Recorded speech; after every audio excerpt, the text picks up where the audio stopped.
So students, today we will see the activity 3 based on your above explanation. So what you have to do, you have to collect information on the power generation plants from which the power will generate. Okay, in addition to this, there are many small power plants in our country, so which emits pollutant into the air, right, from which the air get polluted.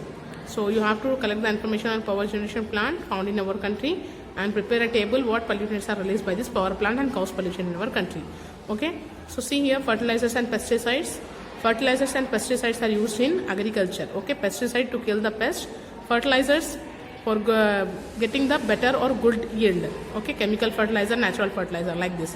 So using of these fertilizers and pesticide also, the air pollutes. Okay, pollutes the air but also the land and water too.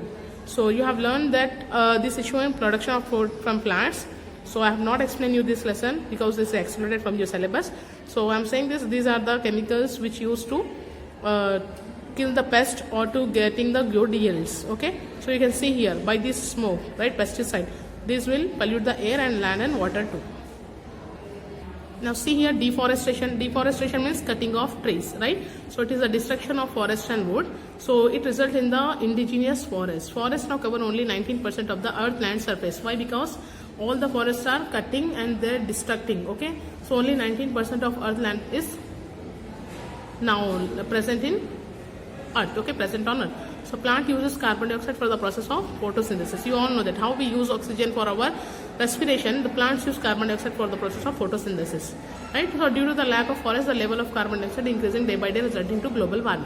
तो जब अगर plants ज़्यादा नहीं रहेंगे तो फिर वो लोग कैसा कार्बन डाइऑक्साइड कौन लेते, राइट? अपन क्या बोले, प्लांट्स यूज करते कार्बन डाइऑक्साइड. जब प्लांट्स को कट कर देंगे तो कार्बन डाइऑक्साइड एटमॉस्फेयर में ज़्यादा हो जाता, जिसकी वजह से क्या होता, ग्लोबल वार्मिंग हो जाती. ग्लोबल वार्मिंग किसको बोलते हैं students? Global warming means earth का टेम्परेचर बढ़ जाना. ओके, और क्लाइमेटिक सिस्टम राइज हो जाना, मल्टीपल इफेक्ट्स ऑफ अर्थ. तो इससे कई ज़्यादा नुकसानदेह होते हैं. डिफॉरेस्टेशन देखो, ये करने से क्या हो रहा है, ऑक्सीजन जो अपन जो कार्बन डाइऑक्साइड रिलीज कर रहे, राइट, वो प्लांट्स यूज नहीं कर सक रहे, बहुत ज़्यादा हो जा रहा है एटमॉस्फेयर में, जिसकी वजह से ग्लोबल वार्मिंग हो जाता है. Okay, now chlorofluorocarbons denoted by CFC. So short form में अपन CFCs बोल सकते हैं, क्लोरोफ्लोरोकार्बन्स, यूज इन रेफ्रिजरेटर्स. ये रेफ्रिजरेटर्स में रहता, एयर कंडीशनर्स में और एरोसोल स्प्रेस में रहता क्लोरोफ्लोरोकार्बन, राइट. इसका भी क्या होता, एयर को ये भी पल्यूट करता by depleting the ozone layer as a result of which harmful ultraviolet rays reach the earth. तो अर्थ के ऊपर एक ओजोन लेयर रहती, राइट. तो एयर पोल्यूशन ज्यादा होने से ये ओजोन लेयर पे इफेक्ट करता, ये अल्ट्रावायलेट रेज अर्थ तक नहीं पहुंच सकते. सो इसका इफेक्ट क्या होता, exposure to UV rays, what ill effects, diseases होते इससे भी, राइट. UV rays. माइनिंग क्या है, माइनिंग का मतलब है extraction of valuable material. Okay, coal और स्टोन जो भी कोल डस्ट रिलीज करते हैं, स्टोन डस्ट रिलीज करते हैं, जब यहाँ पे लोग वैल्यूबल मटेरियल्स को निकालते हैं ना, तो जो भी डस्ट पार्टिकल्स है स्टोन का और कोल का, वो पूरा एयर पॉल्यूट कर देता, राइट. सो इससे भी क्या होता, एयर पोल्यूशन होता. So let us read the given table in next page about pollutants and sources. I will show you the pollutants and their sources, right. What are the secondary pollutants? I already said you by the natural things the pollutants will expel into the air. Okay, that are secondary pollutants. Now we will show you the common pollutants and their sources. See here students, you can see the common pollutants and their sources, right. These are the pollutants block and these are the sources from which this pollutant will expelled into the air. So first is suspended particulate matter. Okay, this is the pollutant released from the automobile, means vehicles, power plants, right. Power plants means nothing but we generate the power. Boilers, industries requiring crushing and grinding, means whatever the crushing and grinding industries are there, right, such as quarry or cement, when cement will manufacture by the crushing or grinding. So this particular matter will be expelled into the air, right. Second is chlorine. So it's these pollutants come from the sea salt production. When the sea salt production happens, the chlorine will release. Dechlorination, biomass burning and pulp and paper mill, burning and pulp and paper mills. From these, the chlorine will be released into the air and cause the pollution. Okay, so these are the pollutants. These are the sources. You can see here, students. So read carefully all the things, so you can understand the effects of air pollution. It is not to only human beings but also the historical monuments. So till now हम पढ़ रहे थे कि animals और human beings को इसका नुकसान था. Not only the human beings or animals but also historical monuments are getting affected from the pollution. So for this we need to read the study about Taj Mahal. Okay, so you all know that now present cars and buses are not allowed to the Taj Mahal. Why? Because there is a pollution, there is a pollution expelling from the vehicles, okay, and the sand also, by hot stone carriages also the sand particles and dust will be mixing into the air and getting polluted. So I will show you the story of Taj Mahal, how the historical monument is affecting. See here students, you all know that Taj Mahal is one of the 7 wonders, 7 अजूबों में से एक अजूबा है, right, और आगरा में है ये, right, white marble संगमरमर से बना हुआ है, वाइट मार्बल से, राइट, और जो पोल्यूटेंट्स इसको ख़राब कर रहे हैं हम वो देखेंगे, okay. So many of the archaeologist and environmentalist have shown great concern. ये लोग बताएं कि ताजमहल कैसा इफेक्ट हो गया. सो मोटर व्हीकल्स, इंडस्ट्रीज जो भी वहाँ आगरा के सराउंडेड में है लोकेटेड, राइट, उससे केमिकल्स और आयरन फाउंड्रीज, मथुरा ऑयल रिफिनरी, ये ऑयल की फैक्ट्रीज है, आयरन के हैं, केमिकल्स के हैं, ये सब किसके रिस्पॉन्सिबल हो रहे हैं? By producing the pollutant like sulphur dioxide और nitrous dioxide, okay, nitrogen dioxide. So smoke, dust, soot क्या बोली थी मैं, जो भी काला धुआं, कोई चीज़ जलने पे काला धुआं जो निकलता है वो सूट रहता है, और जो बाकी का बच जाता राख वो ऐश रहती, okay.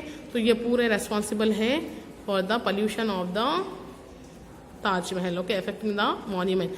So these gases with the rain react with the rain to form acid rain. When these gases are released into the air, when the rain happens, it forms acid rain, right?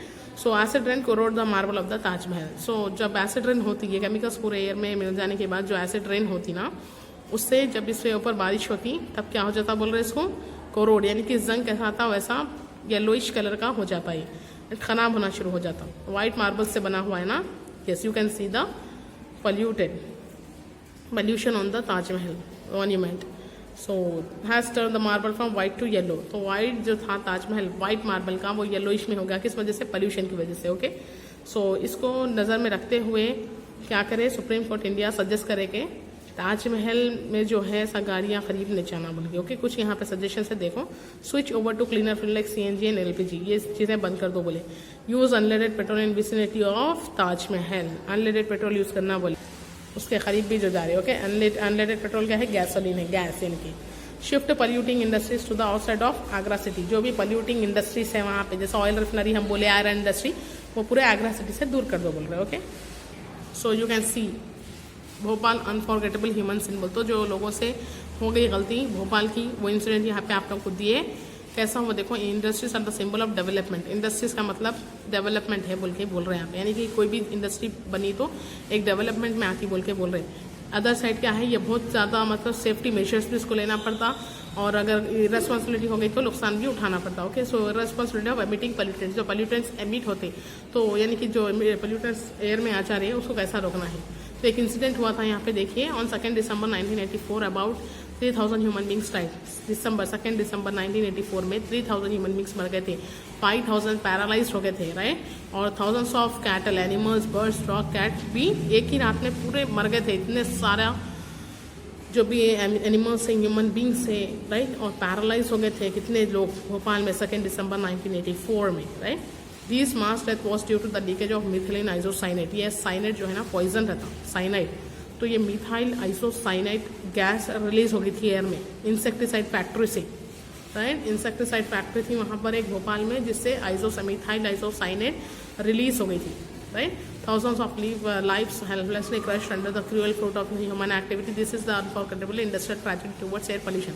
तो एक की बहुत बड़ी irresponsibility थी, वहाँ के लोग जो है इसको मैनेज नहीं कर सके थे, तो रिलीज़ हो गई थी मिथाइल आइसोसाइनेट गैस, जिससे बहुत लोग की जान हेल्पलेसली हो गई, यानी कि जो पैरालाइज हो गए थे और जो मर गए थे, राइट. तो एक ह्यूमन एक्टिविटी के एक मतलब ह्यूमन एक्टिविटी की गलती से ये इतना बड़ा नुकसान उठाना पड़ा. तो एक अनफॉरगेटेबल इंसिडेंट है बोल के बोल रहे हैं स्टूडेंट्स, ओके. सो इंडस्ट्री से जब भी अपन बनाते तो उसका पूरा रिस्पॉन्सिबिलिटी भी आपको लेना पड़ता, अंडरस्टैंड. सो ये अनफॉरगेटेबल इंडस्ट्रियल ट्रेजेडी जो थी, एयर पोल्यूशन हो गया और मिथाइल आइसोसाइनेट गैस रिलीज होने से इतने सारे लोगों की डेथ हो गई. Clear. So we will learn this effects of air pollution in next class.